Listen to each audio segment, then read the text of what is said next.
Krishnalanka police స్టేషన్లో వీళ్ళు file చేసిన రిమాండ్ రిపోర్ట్లో వీళ్ళు రాసుకొచ్చినారు.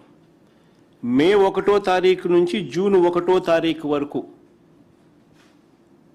వీడియో క్లిప్పింగ్ లేదంట, వీడియో ఫుటేజ్ లేదంట అని వాళ్ళ మొదట ఫైల్ చేసిన రిమాండ్ రిపోర్ట్లో రాసినారు. మళ్ళీ మధ్యలో 2 కానిస్టేబుల్ ఏదో అరెస్ట్ చేసినట్టున్నారు నిన్నేదో. వాళ్ళ రిమాండ్ రిపోర్ట్లు ఏమో రాసినా తెలుసా? 18 నెలలుగా సీసీ కెమెరాల ఫుటేజ్ తొలగించినట్టు వాళ్ళ రిమాండ్ రిపోర్ట్లో రాస్తారు. అంటే ఎన్ని మర్డర్లు జరిగినాయో ఈ 18 నెలల్లో.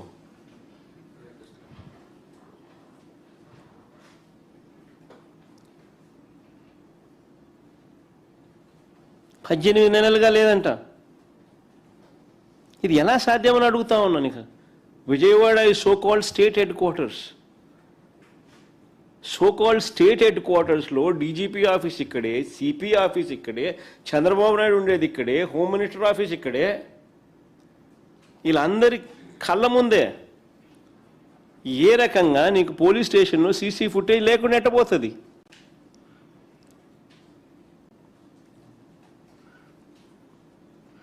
ఎవరికి నచ్చినట్లు వాళ్ళు డిలీట్ చేయడం కుదురుతుందా?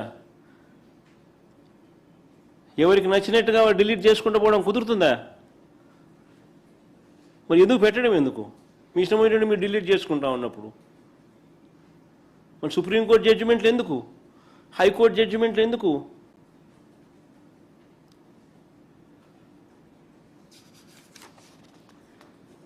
పోనీ ఇక్కడ డిలీట్ చేస్తే, పోనీ పోలీస్ స్టేషన్లో ఇక్కడ డిలీట్ చేస్తే కమాండ్ కంట్రోల్ సెంటర్లో ఉన్న ఫుటేజ్ ఏమైంది? ఒక చోట డిలీట్ చేస్తే రెండో చోట ఎక్కడ ఉండదా? పోలీస్ స్టేషన్లో డిలీట్ చేస్తే కమాండ్ కంట్రోల్ సెంటర్లో ఉన్న ఫుటేజ్ ఏమైంది? వీడియో ఫుటేజ్ ఏమైంది? సిపి ఆఫీస్లో దీనికి సంబంధించిన ఫుటేజ్ ఏమైంది? డీజీపీ ఆఫీస్లో దీనికి సంబంధించిన ఫుటేజ్ ఏమైంది? పోలీసు వ్యవస్థను నిజంగా ఎలా దుర్వినియోగం చేస్తూ ఉన్నారు అని చెప్పడానికి ఇది ఇంకొక నిదర్శనం కాదా అని అడుగుతా ఉన్నా.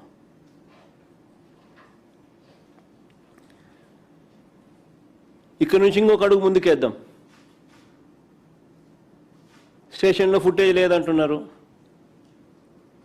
కొన్ని విజయవాడ నగరంలోని బస్టాండు, విజయవాడ నగరంలోని రైల్వే స్టేషన్లు, విజయవాడ నగరంలోని రోడ్ జంక్షన్స్, విజయవాడ నగరంలోని పబ్లిక్ ప్లేసులు, వీటిలో ఉన్న వీడియో ఫుటేజ్ ఏమైంది? వీటిలో ఉన్న కెమెరాల ద్వారా ఈ శవాన్ని, మృతదేహాన్ని ఎక్కడి నుంచి తీసుకెళ్లారు అన్నది కనుక్కోవచ్చు కదా? ఎక్కడికి తీసుకెళ్లారో కనుక్కోవచ్చు కదా? కానీ సిట్ ఈ దిశగా ఎందుకు పనిచేయలేదు అని అడుగుతా ఉన్నా. ఆ మృతదేహాన్ని ఎక్కడికి తీసుకెళ్లారు అనేది ఈ కెమెరాల ద్వారా కూడా కనుక్కోవచ్చు కదా? ఎందుకు సిట్ ఈ దిశగా అడుగులు వేయలేదని అడుగుతా ఉన్నా. మేట్రిక్స్ సిస్టమ్ క్లౌడ్ సర్వర్లలో, ఈ మేట్రిక్స్ సిస్టమ్ క్లౌడ్ సర్వర్లలో 90 రోజుల వరకు ఫుటేజ్ ఉంటుందని తెలిసిన వాటిని సిట్ ఎందుకు స్వాధీనం చేసుకోవడం లేదు అని అడుగుతా ఉన్నా.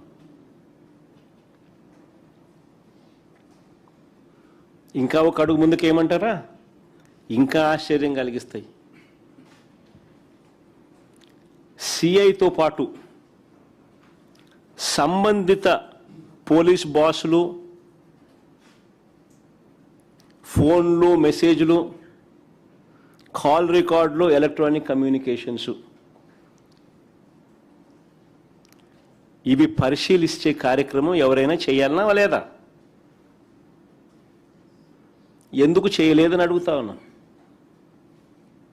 ఆశ్చర్యం ఏమిటో తెలుసా? ఆ కానిస్టేబుల్ రిమాండ్ రిపోర్ట్లో వాళ్ళు ఫోన్లు నాగ్పూర్లో అమ్మినారంట.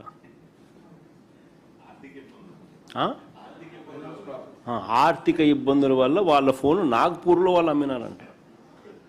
అసలు ఏమిది? మనిషిని చంపేసినారు, శవాన్ని కనపడకుండా చేసేసినారు, వీడియో ఫుటేజ్ లేదు, మాయం చేసినారు.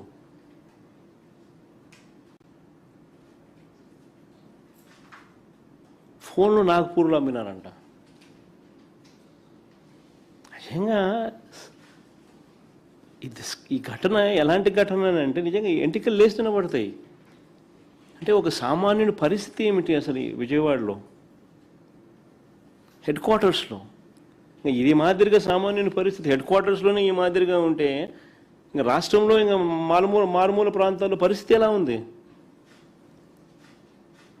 హ్యూమన్ రైట్స్ అనేటికి ఎక్కడన్నా వాల్యూ ఉందా?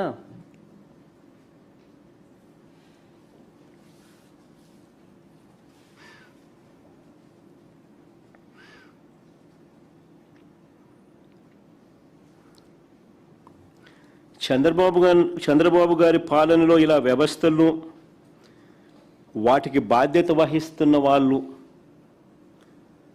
ఈ మాదిరిగా కుమ్మక్కవడం కొత్త ఏం కాదు. ఈ 2 ఏళ్లలో చూస్తే ఇదే కనిపిస్తుంది. ఈ ఒక్క కేసే కాదు, ఇట్లాంటి శతకోటి ఉదాహరణలు ఇవ్వచ్చు.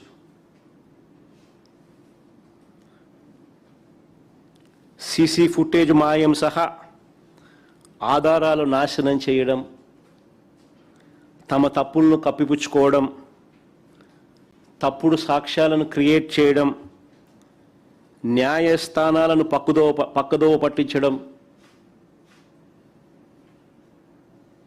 చివరికి కొన్ని కేసుల్లో అయితే వీళ్ళే డబ్బు కూడా తీసుకుని పోయి పెడుతున్నారు.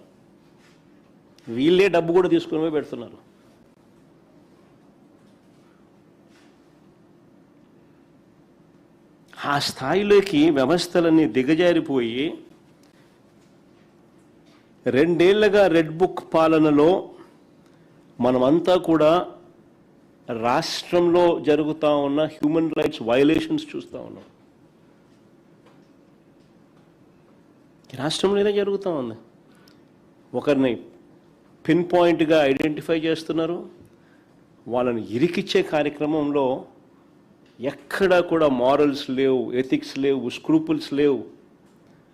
వాళ్ళ జీవితాలు నాశనం చేస్తున్నామన్న ఎక్కడా కూడా పశ్చాత్తాపం కూడా లేదు.